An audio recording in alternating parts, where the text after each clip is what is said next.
Having said all that, I think there's one point that I want to bring up on Bloomin', and there's in the FDD, which I just mentioned, which is the franchise disclosure document, the very large legal reading that every brand has. There's a section in that called the item 19, and that's financial performance representations on that specific brand.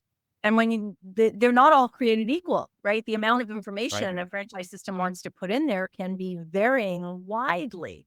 And I think I'm really blessed to work on a brand that Kelsey and his family have decided to put a tremendous amount of information. There's 13 tables of information. There's 7 different P&Ls.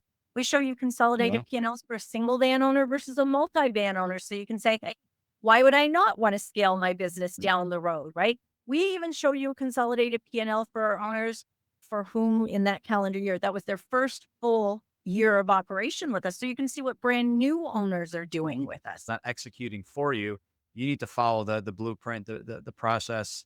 And I think some people don't. They just think they invest and the business kind of runs on itself. I haven't found that business yet, but I'll keep looking. But to my knowledge, it doesn't exist. But I think Kelsey brings up a good point when you're talking about some of our franchisees and some of our success stories. One of the important things that you should be doing when you're vetting any franchise opportunity is having an opportunity not only to speak to the leadership team, you've got to get to know people like Kelsey and his brothers. And we put them up every week on calls that our candidates can join in on. But we do the same thing with our franchisees. And Bloomin' is very fortunate to have a wide variety of franchisees on our validation calls, is what we call them, Giuseppe. And so each week we hold 1 hour Zoom calls, open format Q&A for them to just talk to a franchisee. Like, what are your pain points? What are the things that you've got challenges? Would you do this all over again? Where are you having success? What are your growth plans looking like? Are you meeting those? If not, how is anybody helping you with that, right? Bring those questions. But we put brand new owners. We've got 2 owners that just opened with us in 2024. So people can talk about, like, what does it look like the last few months for you? We've got legacy owners, some of our most successful owners that are in the system. The gentleman that Kelsey just mentioned validates with us and can talk about scaling his business. Mhm. So we've got people that have come from all walks of life and they've got all different stories. They've got different territory sizes. Some are in big major metros, some are in smaller. So there's really, you can see yourself in a little bit of different franchisees, but we highly encourage, like, you've got to talk to franchisees to understand from their perspective, is this something that you really want to dive into and do? And I often say, if you're not on those validation calls or at least making some calls of your own, like, we don't really look at you as a serious candidate, because without validation, you can't really determine if the vision you have in your head or the stories that we've shared with you really make sense for you, and validate that this is the opportunity that you want to move forward with.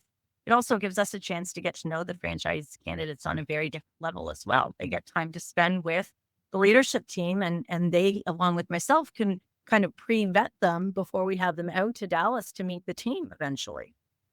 Right. You would think that's common sense. I know for me, it was complete common sense to speak with other franchisees, but it's not. You need It's to not. really, you need to remind. I've been shocked. I've I've been had people talking come about in. that Yeah, so hard. it's And I think what? quite Why wouldn't frankly, you? Yeah, yeah. yeah, I tell my candidates quite frankly, look, if you're a couple of weeks in, you're not on any validation or leadership calls, I'm going to assume you're not interested in this brand, right? And I get it. Life happens. There's all kinds of things that will happen that prevent people from being on calls. But, the fact that you're working, or the fact that you've got kids in the evening, or the fact that, like, none of those are enough. You're looking at being a business owner. You're going to have to juggle responsibilities. You're going to be investing in your time. If you can't do that now, This is the easy part. Running a who business is going to is? be a lot. If you can't handle validation and research of a brand, how are you going to manage an entire business? So, yeah, Exactly. yeah, it's the 3 stages. I always say you talk with the franchisor, you learn about the brand, you talk to the franchisee's validation, and then stage 3 is you talk to the captain steering the ship. You talk to the franchisor directly, Yeah. virtually, in person at a discovery, meet the team day, or some brands aren't even doing that. They're doing that within their due diligence calls, and just asking where is the ship going? What are we adding revenue streams? What others talking about AI? This is something new that we're going to be adding on. There's an added cost. There isn't a cost. This is included here, or we're changing something else up. But you have to have that complete picture, in my opinion, to be comfortable with it and to make the best informed decision. All Bottom all line is stages at the equally end of important. Yeah. At the end of the day, you as the consultant and myself as the franchise development person are not going to be part of the picture.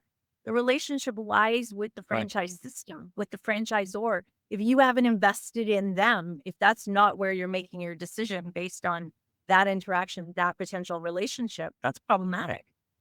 Absolutely. You and I are going to be Well, gone. yes. Yeah. Right. Giuseppe wraps up the discussion, summarizing the path to freedom and challenging listeners with a final, non negotiable step to take on their journey to franchise ownership and generational wealth.